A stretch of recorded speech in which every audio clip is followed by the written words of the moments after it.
KBLA Talk 1580. We fight the power every day. Yeah, gotta give us what we want. Gotta give us what we need. Hey. I listen to KBLA and I love the commercials. I know what the commercials mean. I also, if I'm looking and trying to figure something out, I need something to talk to me that might hit me. And it happens on TV because, you know, every time they show a sporting event, they got the pharmaceutical companies back to back telling people how to fix the sickness on the same stuff that they sell them. So we get it. Yep, we get it too, Chuck D. And that's why at KBLA Talk 1580, we don't black down. Drop it! Our freedom of speech is freedom of death. We got to fight the powers that be. Fight the power! Fight the power! Shine, flies, no time to waste while it's passing you by. Shine, flies,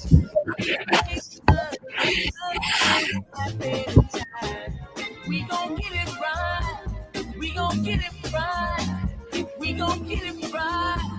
We gon' get it right. Protests and anthems, yes, we chanting a movement of people. It's like we dancing to the ministry of. It's the energy of, in memory of them that we love. The trinity of the people, the peace, the power, the truth. We speak the powers even louder. We can say it blacker, we can say it prouder. A woman vice president that went to Howard. Now we talk helping black businesses, and our differences is magnificent. Bringing light to the poor and where the prisons is. I was told good life is where forgiveness lives. The ascension is to leave what's left behind and feed the seeds with deeds that bless the mind, caress the mind, and question justify with you and God in time are best aligned.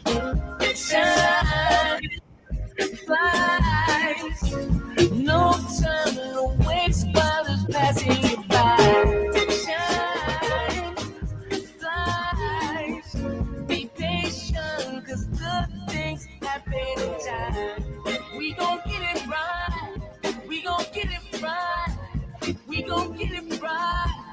We gon' get it right. How can I be a better father, son, a better grandson, honoring Fannie Lou's and the Fred Hamptons, the Harriets, the chariots that carry us to various areas that marry us to progress. Yeah, we the harvest, the lovely days and midnight marauders, even through charges and days of darkness. No, we in the hands of the greatest artists. I see it in the waters, I see it in our daughters. They can be bridges that know no borders. For so long, them folk try to ignore us. When we at the ballot box, it's a vote for us. Peace to Stacey and the people of Georgia, who galvanize so that we can move forward. Steps are ordered with the presence of mind. Everything's more beautiful in time.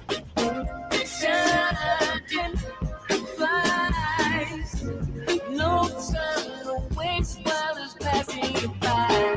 Shine, flies, be patient, cause good things happen in time. We gon' get it right, we gon' get it right. We gon' get it right. We gon' get it right. You are listening to and streaming A More Perfect Union on KBLA Talk 1580. I'm Dr. Nii-Quartelai, your host and White House correspondent right here on the left coast. Really just enjoying being with you in afternoon drive time. I'm in touch until you be in touch. Follow me on all the social media platforms at Dr. Nii-Quartelai. Just type in Dr. Nii-Q, DRNIIQ. That's all you got to do. And I pop right on up, fresh for you to follow. Also, be sure to download the KBLA app. I must say the new and improved KBLA app. I personally love the open mic feature on the app, but there are so many other features for you to check out so you can listen to us live or on demand. Or if you're really fancy, you can just tell Alexa to play KBLA Talk 1580. And there we are. For your listening pleasure. Last but not least, subscribe to A More Perfect Union podcast. That way you'll never miss an episode. Now, I want you to mark your calendar for two things. One, we're just 3 days away from the We Are All DC event, Saturday, September 6th at 11 a.m. at Malcolm X Park. Some of y'all may call it Meridian Park. Over here, we call it Malcolm X Park. Number of folks coming together, including SEIU, the Coalition of Concerned Clergy, the Congregation Action Network, Free DC, Unite Here, the Metropolitan Washington Council, and so many more partner organizations are coming together to organize And so if you go to Free DC Project on Instagram, that's Free DC Project on Instagram, you'll find the link there where you can organize your crew and join this national event to demand an end to DC's occupation. So that's what you can do on the East Coast. But right here on the left coast, I want to make sure that you mark your calendar for the Left Coast Forum. Returns to Los Angeles. It's taking place here in LA Saturday, October 25th. So mark your calendars for Saturday, October 25th. KBLA Talk 1580 has organized a whole host of partners, including the Empowerment Congress, Community Coalition, LA Progressive, UTLA, LA Care, the Black Progressive Action Coalition, the National Lawyers Guild, and so many more. This event includes 2 major keynotes, panel sessions, and so much more. And so be sure to mark your calendar for Left Coast Forum. Remember, every show we say, don't panic, organize, do what you can from where you are with what you have. That's what this event is all about. It's an opportunity for you to plug in, for us to get organized, and resist where we can, but organize. All right. Now it's time for your national news roundup. It's time for you to decide the good, bad, and ugly headlines of the day. And kicking us off, listen, judge made an order that has the president probably not very happy right now. NBC News is reporting that a judge orders Trump's administration to unfreeze nearly $2.2 billion in federal grants to Harvard. That's right. A federal judge in Boston today ordered the Trump administration to unfreeze over $2 billion in federal grants. The 84-page order conceded that Harvard has been plagued by anti-Semitism in recent years and should have done a better job of dealing with the issue, but noted that there is, in reality, little connection between the research affected by the grant terminations and anti-Semitism. In the decision, the judge says, quotes, in fact, a review of the administrative record makes it difficult to conclude anything other than that the defendants used anti-Semitism as a smokescreen for a targeted, ideologically motivated assault on this country's premier universities, and did so in a way that runs afoul of the APA, the First Amendment, and Title VI, Title 11. Title 11 prohibits the discrimination based on race, color, and national origin. Harvard and the Department of Justice, they haven't responded yet, but this is some pretty big news. And, you know, if this is what a judge, it's a decision that a judge has rendered for Harvard, then imagine some of the cases, at least the accusations against universities like UCLA right here in our backyard. You know, this might allow them to breathe a little bit easier as they continue their litigation. We'll continue to keep our eye on that. But in other news, NBC is also reporting that Florida Surgeon General says that the state will eliminate all vaccine mandates. All vaccine mandates? Every last one? Let me explain. The Florida Surgeon General, Joseph Ladapo, he said today that the state will work to eliminate, yes, all vaccine mandates, a move that has drawn condemnation from public health experts. He said forcing vaccine mandates is wrong and immoral.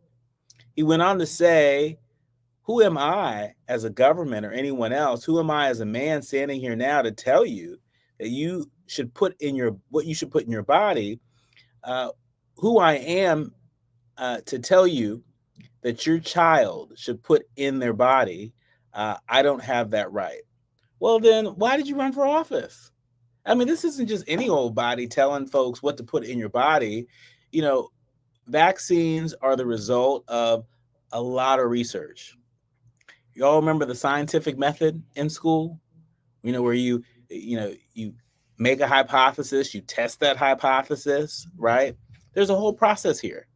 And so his statement is awfully misleading, but it's also worth noting that Florida requires current vaccinations for students going to public school. Those requirements are outlined in the Florida health website. And the state is not banning vaccinations. That's what they say. And so the state's not banning them, but you have the Florida Surgeon General saying that the state will eliminate all vaccine mandates. Even just that confusion is enough to create a problem. And listen, we better be attentive to this because, as some would have it, as goes Florida should go the nation. Well, around here, we don't think so. Moving along, smartphones can be a pain in the butt when used in the bathroom. Yeah, NBC is also reporting that smartphones, they've affected our health.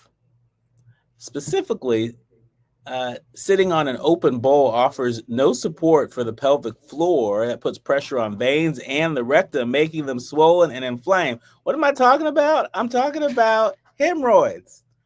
So, if you like to take your phone to the bathroom, leave it outside. We don't want you to hurt yourself. Smartphones are designed to keep people fixated for as long as possible. And it's worth noting that 83 of the participants that were admitted to using their phones in the bathroom in this study, mostly to catch up on news of the day and scroll through their social media. And so gastroenterologists performing the colonoscopies look for evidence of inflamed veins or hemorrhoids, and people who said that they took their phones into the bathroom were 46% more likely to have hemorrhoids compared to others. And so stop it now. Don't do it to yourself. When we come forward, we are digging into some of the biggest trending headlines today, along with a More Perfect Union contributor and former South Carolina Democratic Party chair, Isaac Wilson. We got a lot of headlines that are swirling, but I really want to talk about this latest news that Trump advisors have discussed a job for New York Mayor Eric Adams if he quits the mayor's race. What are they up to? And what might this be a test run for? We're going to put Isaac Wilson on the case when we come forward. You're listening to and streaming A More Perfect Union on KBLA Talk 1580. You're listening to A More Perfect Union on KBLA Talk 1580. We've got a lot to talk about. Ron had a tax problem he just couldn't handle on his own. I owed the IRS taxes for over 5 years, but I didn't have any money to pay the taxes. Those years cost him dearly. Most of it was fees and interest. It was horrible. Ron finally called in the pros. I called Optima Tax Relief, and boy, am I happy I did. The leading tax resolution firm, Optima, is A+ rated by the Better Business Bureau. They've resolved over $1 billion for their clients. Ron was overjoyed. They settled my account with IRS. I was ecstatic. They are a lifesaver. They are. I am so happy. Take Ron's advice and call Optima now for a free consultation. Yeah, don't do like I did and wait. Call Optima Tax Relief. Do it now. You'll be ecstatic like me. Call 800-919-9077. 800-919-9077. 800-919-9077. Optima Tax Relief. Testimonial from an actual client. Some restrictions apply. For complete details, please visit OptimaTaxRelief.com. With a KBLA Talk 1580 editorial, I'm Dr. Nii-Quartelai. Let's preserve Black land stories before they're lost forever. I want to personally invite you to be a part of something historic. As journalist in residence for the Black Land Lost Narrative Archive Project, I've joined forces with powerhouse attorney and social justice champion George Fothery, the man who helped make history by delivering justice to the Bruce family in Manhattan Beach, securing the first known return of land unjustly taken from Black owners by a local government. That victory was monumental, but it was just the beginning. For generations, Black families have acquired land through grit, faith, and determination, only to lose it through violence, legal loopholes, forced sales, and systematic racism. What's been taken goes far beyond dirt and deeds. It's the erasure of wealth, identity, and legacy. That's why we've launched the Black Land Loss Narrative Archive Project, a national effort to collect, protect, and preserve the stories of Black land loss before they're buried, forgotten, or erased altogether. Because there's power in telling Black stories, there is resistance in remembering, and there's justice in being seen and heard. This is where you come in. We're inviting you to be a part of this historic Black narrative archive. If you or someone you know has experienced land loss, displacement, or forced property sales, your story deserves to be heard and remembered. Your story belongs in this archive. Your truth matters not just to your family, but to our collective future. Visit blacklandloss.org today. Fill out our simple intake form and add your voice to the National Archive of Remembrance, Resilience, and Reckoning. Let's make these stories live on, not in whispers, but on the record. With a KBLA Talk 1580 editorial, I'm Dr. Nii-Quartelai Corte, and as always, we welcome your feedback. Hit me! National News, The Consequence, informed opinion, and analysis beyond the headlines. You're listening to A More Perfect Union on KBLA Talk 1580. You are listening to and streaming A More Perfect Union on KBLA Talk 1580. I'm Dr. Nii-Quartelai Corte, and he is Isaac Wilson. He's a Democratic strategist and former South Carolina party chair. He's also a frequent contributor here on A More Perfect Union. Isaac, how are you? I'm doing good, my guy. There's a lot going on, a lot to dive into. There's a lot to dive into. And first things first, I want to start off in New York. Because this story here is popping, and I think there is more than what meets the eye. But I'm curious as to what you think. The New York Times is reporting that Trump advisors have discussed a job for Eric Adams, the mayor of New York, if he quits the mayor's race. Advisors to President Trump have discussed the possibility of giving Mayor Adams a position in the administration as a way to clear the field in November's mayoral election and damage the chances of the Democratic frontrunner, Zohran Mamdani. That's according to three people with knowledge of these discussions. The goal, these folks say, would be to give former Governor Andrew Cuomo a better chance of defeating Mr. Mamdani, the Democratic nominee, in the November general election. What is President Trump and his team up to? What do you think they're trying to do?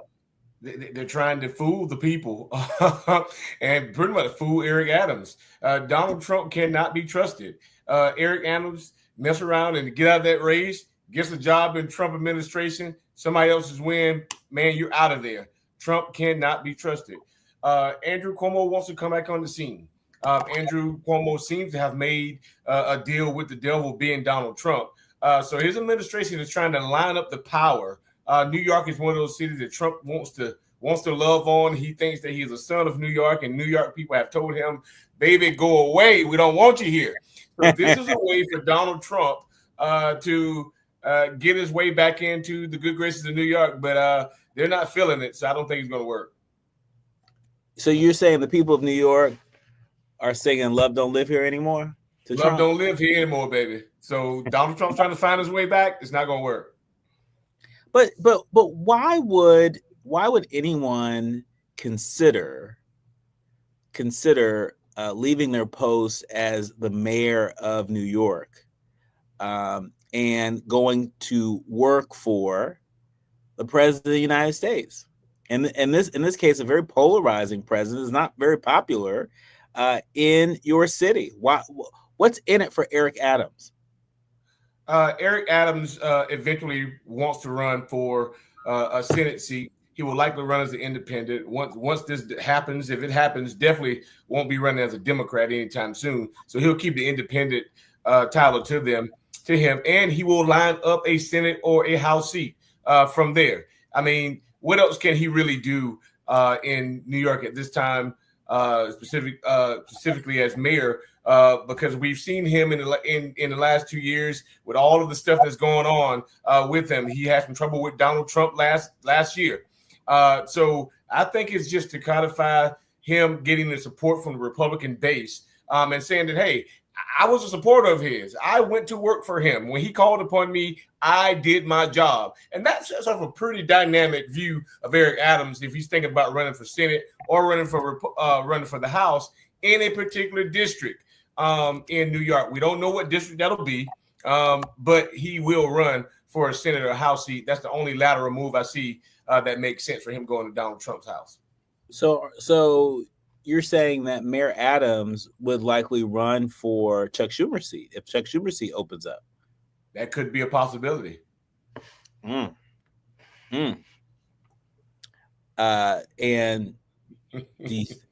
what do you think it's going to do in terms of the Democratic field? It definitely will water down the field, but I mean, Eric Adams is not doing anything that, to me, and I'm going on record as saying he hasn't done anything of value that would say, hey, I'm helping Democratic Party. I mean, the more things he's called controversy for our party more than anything. So if you're going to run as an independent, let us Democrats go out and find someone that really, really wants to speak to the issues of the people and not the issues of power and Donald Trump. So I think it'll water it down, but I think we'll find a candidate to come on top and they'll see right through Eric Adams. But speaking of a candidate that speaks to the issues of the people, let me just talk about Mamdani for a second. The Times reported that New Yorkers have been frantically searching for any way to halt the rise of Mr. Mamdani. For folks who are less familiar, a 33-year-old state assemblyman and Democratic socialist who they fear will sour the city's business climate. And they've discussed potentially offering the mayor public or private sector jobs to encourage him to drop out. Have you ever seen anything quite like this? No, never seen anything like it. I don't know. You don't want Eric Adams because he's a quote unquote insider and he's done some things to make him a criminal. You don't want Andrew Cuomo because Andrew Cuomo pretty much was a disgraced mayor with his brother from CNN. Then now you don't want this. Like, so what does New York people want? What do they want when it comes to who their leader will be? I have never seen anything like this in all my years of politics, but it's definitely shaping up to be a very big circus there in New York. I mean, isn't this a big part of why so many young Democrats in particular are fed up with the establishment? You have Mr. Mamdani who ran a race for mayor. There was ranked choice voting. That's not the easiest system to go through in order to get any sort of Democratic nomination. He did that. He did that campaigning on the issues that were important to New Yorkers, particularly around affordability, and he came out on top. And so, yet and still, we're months away from the November election, and Democrats still aren't on board. Is it? And by Democrats aren't on board, I would also add Representative Hakeem Jeffries to that list, because if my memory serves me correctly, he still hasn't endorsed Mr. Mamdani. And so if Democrats can't get behind the person who fair and square runs for the nomination and gets it, then what does that mean, for future Democratic nominees running for mayor and so many other offices across the country? Are you concerned? Deeply concerned. And we will have around the country what we had right here in Columbia, South Carolina, where we couldn't get behind a Democratic candidate. And now in Columbia, South Carolina, our state capital here in South Carolina, we have a Republican mayor because of that very reason, because we could not go out and support one candidate. And as I stated over in conversation earlier, we have to get back to the backroom talkings and dealings and saying, hey, this is who we're getting behind. This is who's at the top of the ticket. This is our best shot to get home. And once we get home, we'll hash out all those problems or something. But we gotta win the election. We can't get anywhere unless we win the election. So we got to come together, rally around somebody in New York to take on a Republican challenger and bring this thing on home. But I don't know what they're going to do. So we'll see what happens. It sounds like a mess. It also sounds like, I've said this to you on air and off air a whole bunch, that I think sometimes Democrats over-index in getting in their own way. Mm-hmm. Getting in their own way. You have a whole Democratic nominee that the Democratic establishment has not gotten behind because the business community has said, we're not with it. The business community has essentially vetoed the support for the Democratic nominee for New York City mayor. That's crazy.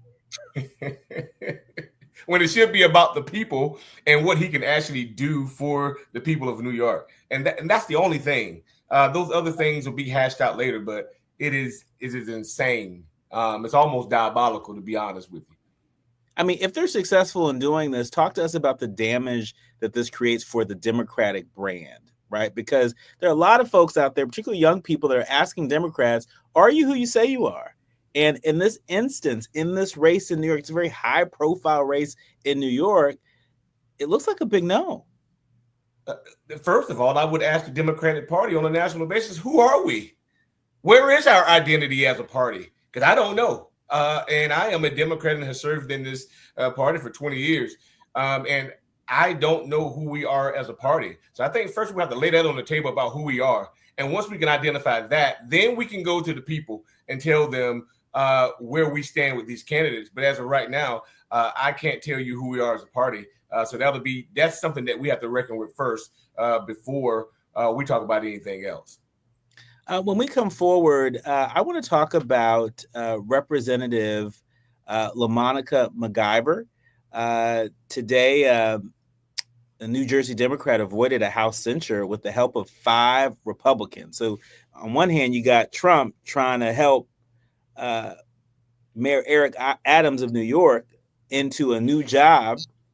And on the other hand, in the House, you have 5 House Republicans that helped Representative McIver avoid a House censure. What are Republicans up to?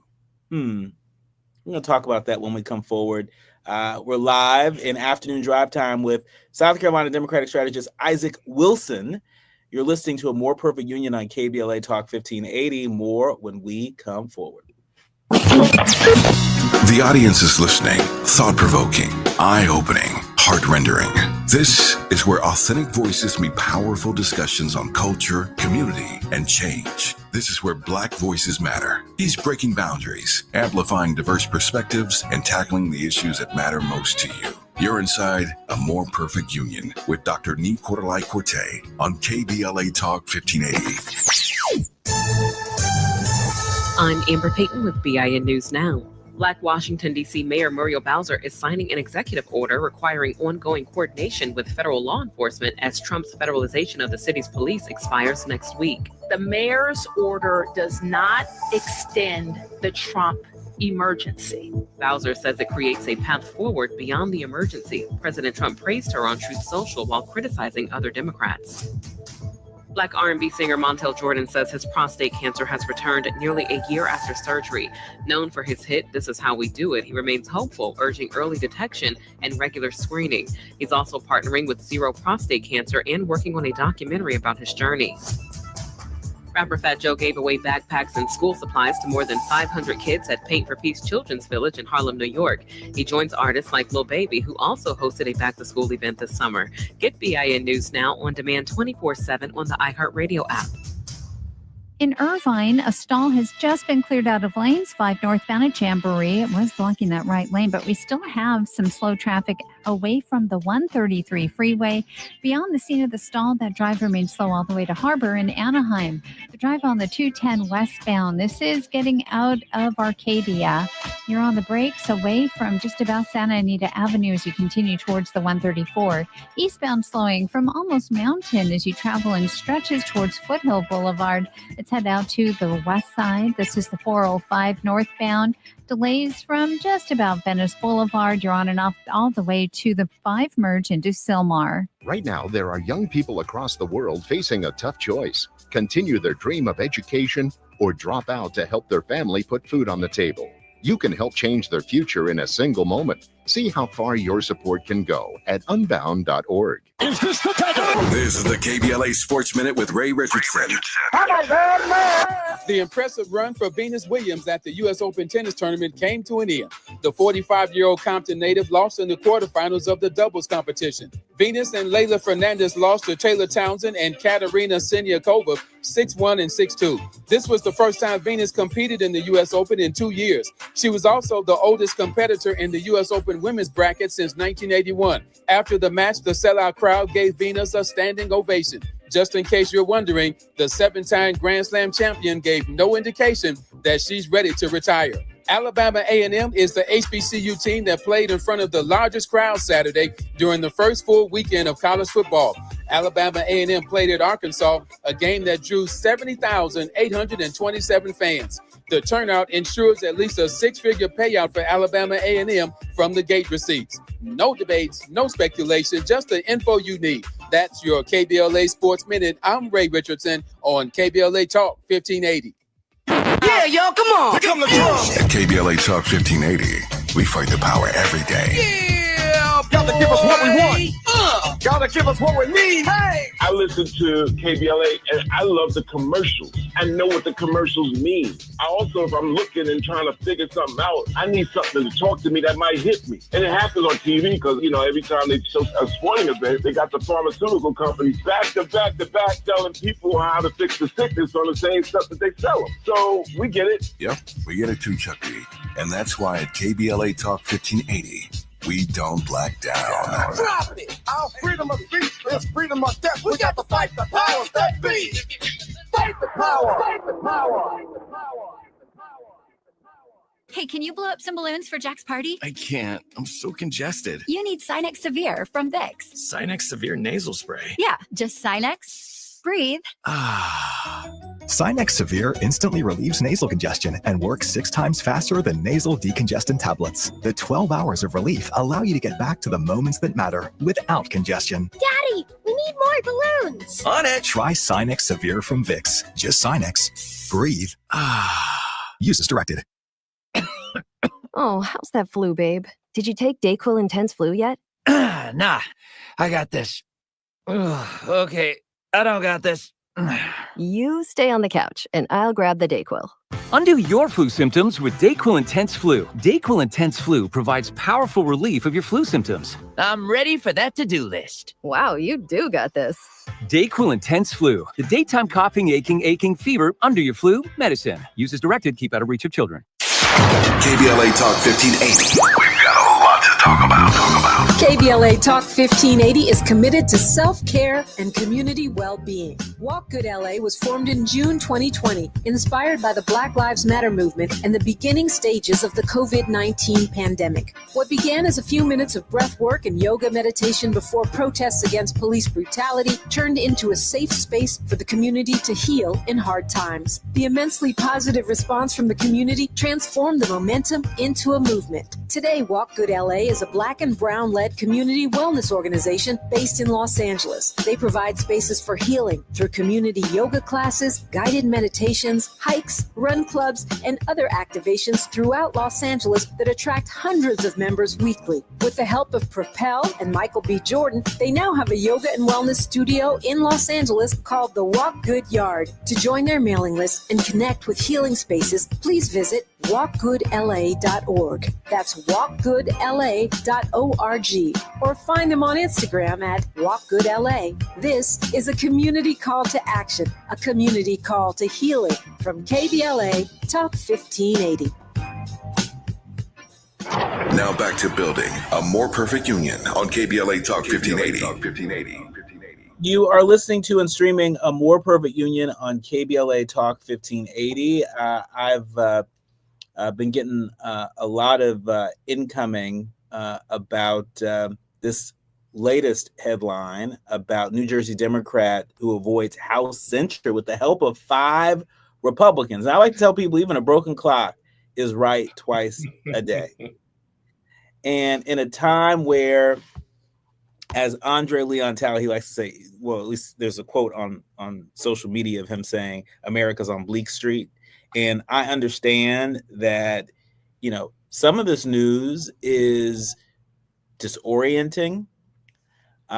Some of the actions on the part of elected leaders and activists can sometimes be a little discouraging. Our intention is really to give it to you straight, no chaser. And we're gonna find a silver lining somewhere. I promise you. So just keep rocking with us. We're gonna find a silver lining. It might be in this story where 5 Republicans voted with Democrats to stop a vote to censure Representative LaMonica McIver, a Democrat from New Jersey, following her indictment earlier this year after an altercation with law enforcement during a visit to an immigration facility. NPR is reporting that Republican Representatives Don Bacon, Mike Flood of Nebraska, John Royce of Pennsylvania, Mike Turner of Ohio, and David Valdado of California, they voted with Democrats to prevent a vote to censure McIver and remove her from her spot on the House Homeland Security Committee. Representative McIver was indicted by a federal grand jury in June on criminal counts stemming from a visit to an immigration detention facility that resulted in a physical altercation with law enforcement. She has pleaded not guilty. And so, Democrats keep going to Republicans, trying to get Republicans, to do the right thing. And in this case, there were at least 5 of them that did the right thing. Should this give us a little bit of hope, Isaac? No. And I had to be so blunt. Tell me how you really feel, Isaac. It shouldn't, because let's be honest. The 5 Republicans that you called out are in swing districts or they're in moderate areas. And, they really aren't in like safe seats, right? So let's think about it. Do we want to censure a black woman who's a Democrat from New Jersey over some ICE stuff that we all really don't agree with in hindsight? It's just we're letting our president run free. So how would this really spin politically and racially, right? So their vote wasn't, they come to great good conscience. It was part principle, part self-preservation. Like, I really think they're thinking, if I join this censure train, I risk, looking extreme or vindictive to independents and suburban voters back home. So it's about self-preservation for them. They don't care about that woman. And they don't care about Democrats. They care about their seats. Mm-hmm. So, in other words, don't believe it. Don't believe the theater.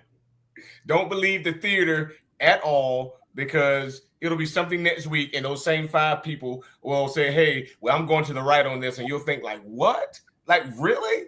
So, they're not lawmakers. They're lawmakers. They're not judges. So they're not swinging their hammers before the trial starts. So let's just sit back and wait and see what they do. And it's worth noting that the targeting of Representative McIver, it's been called by so many folks purely political from the beginning. Representative Higgins from Louisiana, he targeted her.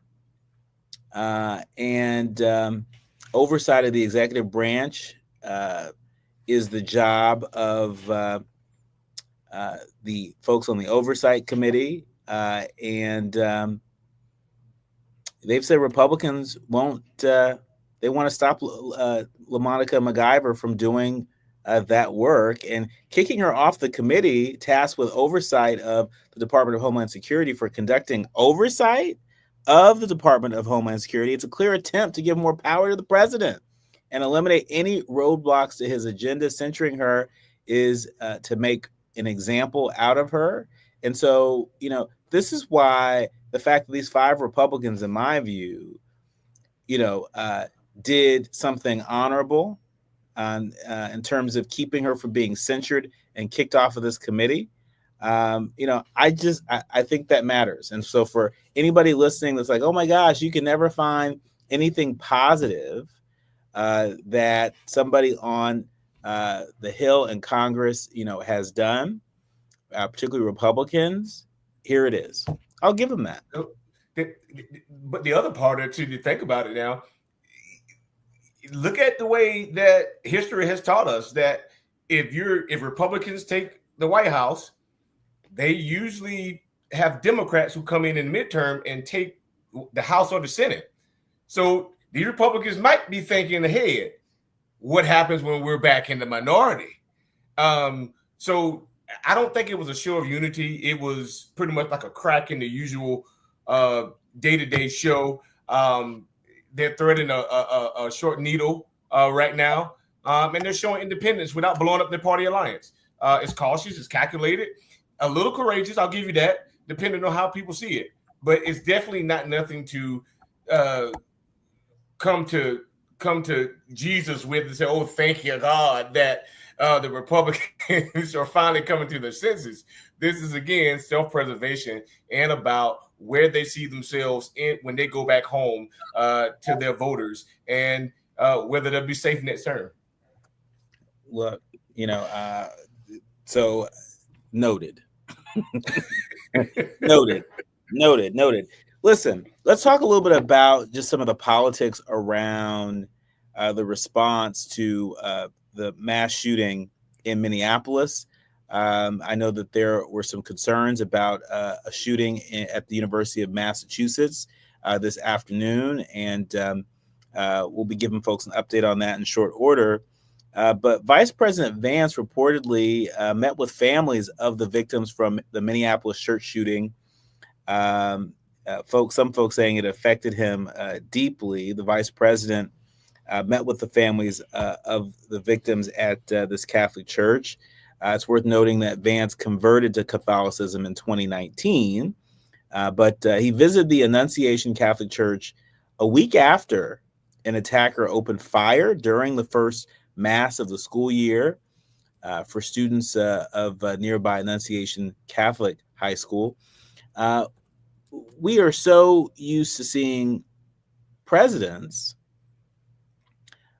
respond and come out and show their support for communities that have been impacted by gun violence. Why do you think this White House sent the VP and that we haven't really seen the president show up, particularly in Minnesota, that has had a number of incidents of gun violence within the past year? To be quite honest, I think really think Donald Trump doesn't give a damn about it. So let's send someone who can show a little empathy and sympathy towards these families and towards shootings in our nation. Someone who could go and really, really touch base with families and mourn with them, and that cannot be our president. I'm sorry to say, but he just isn't that person. So you send someone who's more qualified in the sensitivity and emotional area that has a little star power within your administration. So that's just what it is. Like, this is one of the most painful and maddening issues in American life. School shootings keep happening. Lawmakers give speeches. They offer thoughts and prayers and maybe hold a hearing or two, and then it's nothing. There's no meaningful federal law that gets passed. And again, we're stuck.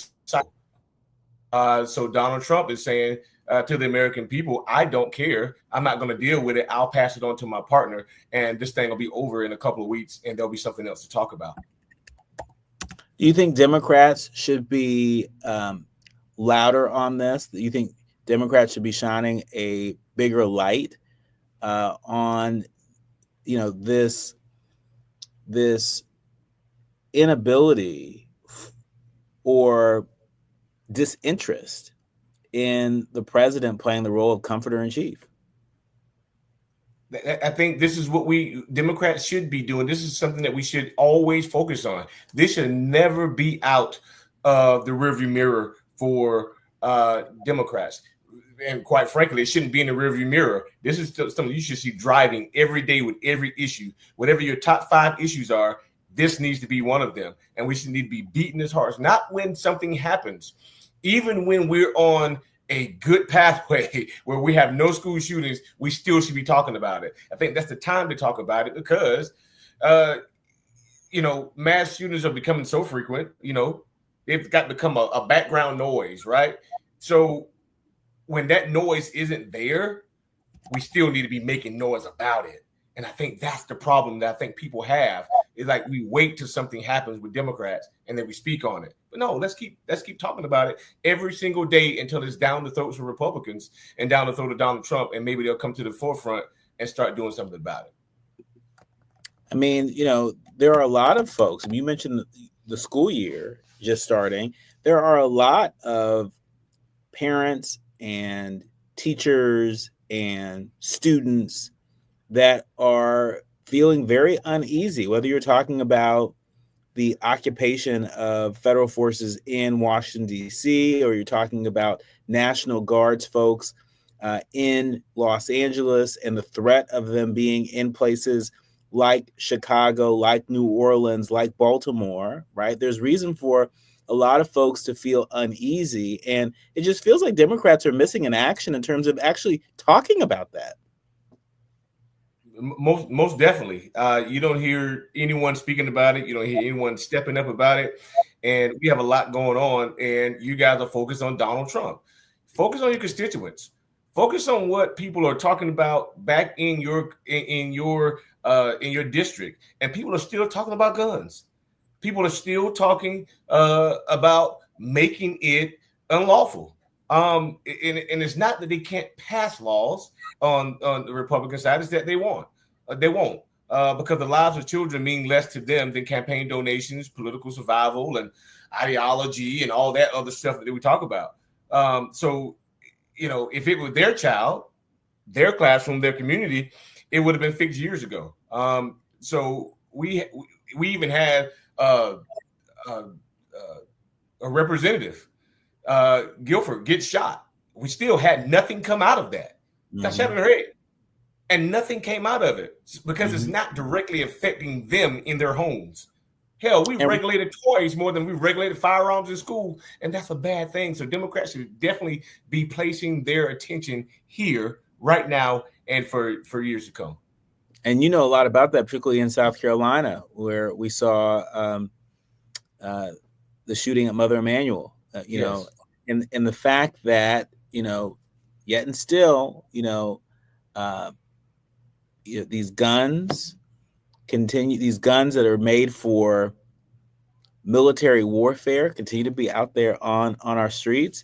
I just want to share with you what's been reported from the meeting with parents of some of the survivors and the vice president. There was Lydia Kaiser, one of the victims recovering from surgery. Her parents urged Vance to use his position to find a real solution on gun violence, saying, quotes, "We disagree about so many things." This was her father, Harry Kaiser, who's a gym teacher at the school. That's what he told reporters, reading from a letter he wrote to Vance. But on just this one issue of gun violence, will you please promise me as a father and as a Catholic that you will earnestly support the study of what is wrong with our culture? That we are the country that has the worst mass shooter problem. The parents didn't take questions, but Mother Leah Kaiser cited a proverb quoted by Principal Matthew DeBoer and many others in the days since the shooting, saying, quotes, "When you pray, move your feet." It's an expression of the idea that thoughts and prayers are not enough. And so that's what the parents of one of the victims communicated to the vice president. The vice president refused to comment on any Minnesota gun laws. But lots of talk this week about guns. just south of Minneapolis in Chicago, we saw Mayor Brandon Johnson during that press conference yesterday, in no uncertain terms, point out the root cause of Chicago's gun problem, at least one of the root causes that this president, this administration could do something about. He talked about illegal gun trafficking in Chicago and how a lot of these illegal guns, you know what they're coming from? You know where they're coming from? They're coming from Indiana and red states like Mississippi. And so Mayor Brandon Johnson of Chicago said to the president, if you want to do something, if you're serious about doing something, you over here talking about sending the National Guard. You said you feeling froggy, the National Guard getting ready to go to Chicago. You want to send the National Guard to Baltimore and to New Orleans. Why don't you huddle with some of these red state governors? And why don't you do something about illegal guns? 24,000 illegal guns have been smuggled into Chicago since Mayor Brandon Johnson took office. 24,000 illegal guns. Wow. And so the mayor was making the point that local police are doing everything they can to take guns off the street. And for every gun they take off the street, there are more guns that are back on the street. That's wild. And he said, Mr. President, while you're at it, why don't you actually fund ATF, which experienced, I think, a 30% cut in their budget under this administration? Are you who you say you are? That's one of the biggest questions of our time for both Democrats and Republicans. When we don't point out when people aren't who they say they are, that may be how we lose elections. When we come forward, more with Isaac Wilson, it's time for the quiet part out loud. Striving to make America a nation as good as its promise. This is A More Perfect Union on KBLA Talk 1580. We've got a lot to talk about. JP Morgan Chase offers tips for the local business owners in 2025. Small business landscape is ever changing, and the Los Angeles market is no exception. A startup or legacy business, revisiting your mission statement and recalibrating offerings can renew opportunities for growth and innovations. Programs like Chase for Business Coaching for Impact gives entrepreneurs access to expert guidance, helping you streamline operations, strategize your growth, and navigate complex challenges. Businesses with a clear sense of purpose can navigate any challenge effectively, but also build stronger customer loyalty. Visit chase.com/coaching for impact for more information. This segment is sponsored by JP Morgan Chase.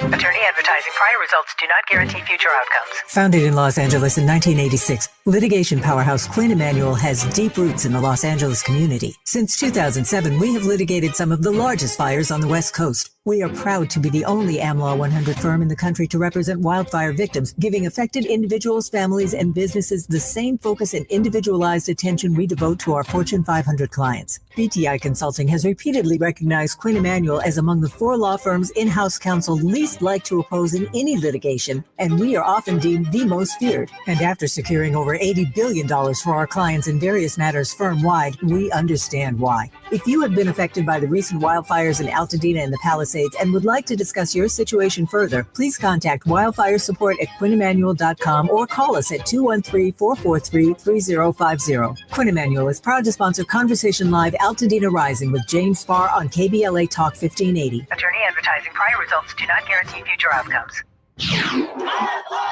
We face tragedy, but we don't fall into despair. We continue our work to build a more perfect union. You are listening to and streaming A More Perfect Union on KBLA Talk 1580. I'm Dr. Nii-Quartelai. He's Isaac Wilson, Democratic strategist, former South Carolina party chair, and also somebody with a heavy heart today. We were just talking about the epidemic of gun violence in our country and some of the root causes that are driving it, some of the lack of political courage to do something stop it, particularly mass shootings. We know that gun violence is one of the leading causes of death in this country. This is an issue that is deeply personal for Isaac today. Isaac, you want to share a little? So just on yesterday, we had a kid here in my home city, my alma mater high school, take their own life with gun violence, with guns rather. And we had 2 students to take guns to school to retaliate against students on yesterday as well. So what I really want people to understand is that freedom without responsibility is chaos. And that's what it is. It's chaotic, terrifying freedom, where your neighbor can stockpile weapons and no one can do a thing about it, right? It's not about rights anymore. It's about denial. We're denying the reality that our gun culture is killing our children. Not hypothetically, not someday, it's today, again and again. If Sandy Hook didn't change us, what will? We watched 21st graders get murdered in their classroom and we did nothing. And that was a turning point in our country. That was the point when people realized we won't turn. And so to Donald Trump, to Chuck Schumer, to Hakeem Jeffries, to anybody that will listen, we have to take this serious because too many of our children are losing their lives to something that we can simply put into. And so we need to care less about the dollars, less about your seat, less about being elected, and more about the future of this country, which lies in the hearts and minds of our children. I mean, you said it beautifully, and you're reminding me of something that the mayor of Minneapolis said following the recent shooting there. He said, give mayors the opportunity to keep communities safe. There are preemption laws that prevent mayors from acting. He was calling on the powers that be to get rid of those laws. And if they're not going to act, at least allow mayors to act. And so who knows whether or not this might be the turning point that our country so desperately needs. But we want to thank you, Isaac Wilson, for sharing your heart and your mind with us today and always. We'll see you soon. Thank you. You're listening to and streaming a More Perfect Union on KBLA Talk 1580. Tremaine Lee in our next hour. KBLA 1580 Santa Monica. I'm Amber Payton with BIN News Now. Chicago Alderman Ray Lopez says federal troops are welcome despite Black Mayor Brandon Johnson's opposition. City of Chicago definitely use Trump's help to increase public safety. Lopez told News Nation the National Guard could secure tourist areas while freeing police for neighborhoods. He also backs ICE efforts to target thousands of recent arrivals from Texas.